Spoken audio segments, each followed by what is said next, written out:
트롤링이라는 말을 아시나요? 게임과 온라인 커뮤니티에서 고의로 상대방을 약올리고 비웃으며 즐기는 행위를 보통 트롤링이라고 부르는데요. 좀 더 자세히 설명하자면 트롤링은 인간을 비하, 도발, 학대하는 것을 목적으로 하는 반사회적 행위의 한 형태를 뜻합니다.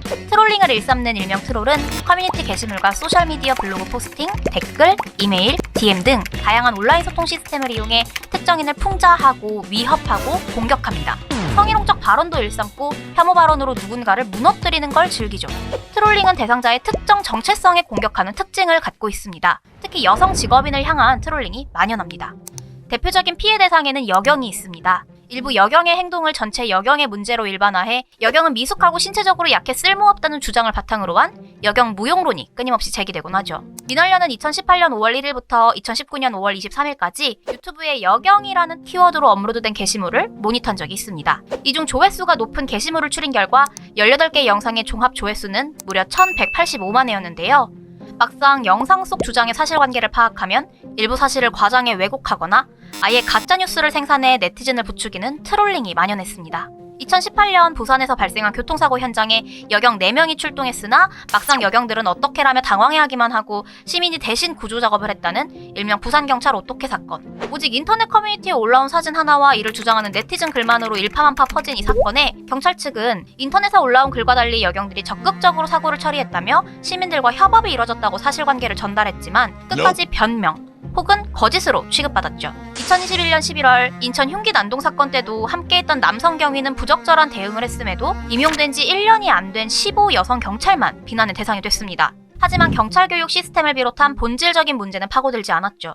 그리고 이런 사건이 발생할 때마다 경찰청 홈페이지와 국민청원 게시판에는 여경이 무용하다며 여경을 폐지하자는 주장이 매번 쏟아집니다. 많은 언론도 잘못된 관점을 지적하고 본질을 짚기보다는 여성에 초점을 맞춰 여를 부각하고 논란을 부추기곤 하죠. 트롤들의 트롤링을 그대로 받아써 인용 보도를 하면서 말입니다. 언론인도 트롤링의 대상이 되고 있습니다. 특히 여성 언론인을 타깃으로 한 젠더화한 트롤링과 온라인 괴롭힘은 더욱 폭력적인 형태를 갖습니다. 2015년 IWMF에 따르면 연구에 참여한 여성 언론인 중 약 3분의 2가 위협을 당하거나 괴롭힘을 경험했다고 합니다. 2021년 국경 없는 기자회가 성차별 저널리즘에 대한 대가라는 보고서를 발표했는데요. 120개 국가 150명의 언론인을 대상으로 한 설문조사 중 어떤 종류의 젠더 기반 혹은 성폭력이 여성 언론인에게 영향을 미치느냐라고 물었더니 응답자 중 84%가 성적 괴롭힘, 30%가 성폭행, 27%가 강간 협박을 꼽았다고 합니다. 한국도 다를 바 없습니다. 여성 기자 온라인 괴롭힘에 관한 저널리즘 사회학적 연구라는 연구 보고서가 나올 정도니까요.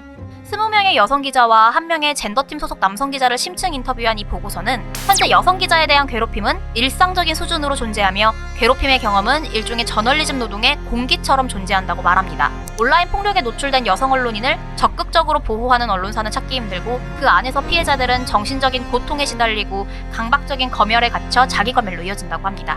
젠더 문제 등 보도가 필요한 사회적 이슈 취재를 회피하게 되는 경우도 발생하고요. 민원련은 언론 보도로 사회에 기여한 언론인에게 이달의 좋은 보도상을 시상하고 있는데 종종 젠더 이슈 관련한 수상자들이 신상 및 얼굴 박제, 조리 돌림을 우려해 사진 촬영을 거절하거나 삭제를 요청하는 일이 있습니다. 가해자 때문에 피해자가 조심해야 하는 이상한 사회인 거죠. 트롤링을 두고 이런 주장이 있기도 합니다. 인터넷은 익명성을 통해 개인이 가진 사상과 표현의 자유를 분출시킬 수 있는 장으로 트롤링 사이트를 인정해야 하고 또한 인터넷 하위 문화의 하나로서 취급해야 한다. 하지만 무고한 피해자를 만들고 혐오를 조장하는 게 트롤링이라면 일부 이상한 사람들의 행동이자 문화라고 참고 넘어갈 게 아니라 분명한 제재와 예방이 필요하지 않을까요?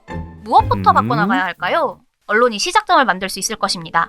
한국 남자의 저자 최태섭 사회학자는 트롤링을 다루는 언론을 두고 정말 심해진다면 언론이 비판할 수 있겠다면서도 이슈를 키우는 방식으로 가니까 반복되는 문제라고 지적합니다. 언론이 트롤링 논란을 키워주지 않는 것뿐만 아니라 기사에서 불필요하게 여성을 특정하지 않는 것도 필요합니다. 접두사 열을 직업과 업무의 부적절성 혹은 편견을 담은 의미로 직업 앞에 붙이며 자극적인 기사를 생산해온 언론. 오랜 기간 언론에서 자성의 목소리가 시민사회에서 비판의 목소리가 있었지만 여전히 고쳐지지 않고 있습니다. 이젠 바뀌어야 할 때입니다. 온라인 문화를 가장한 온라인 폭력, 트롤링에 맞서려면 말이죠.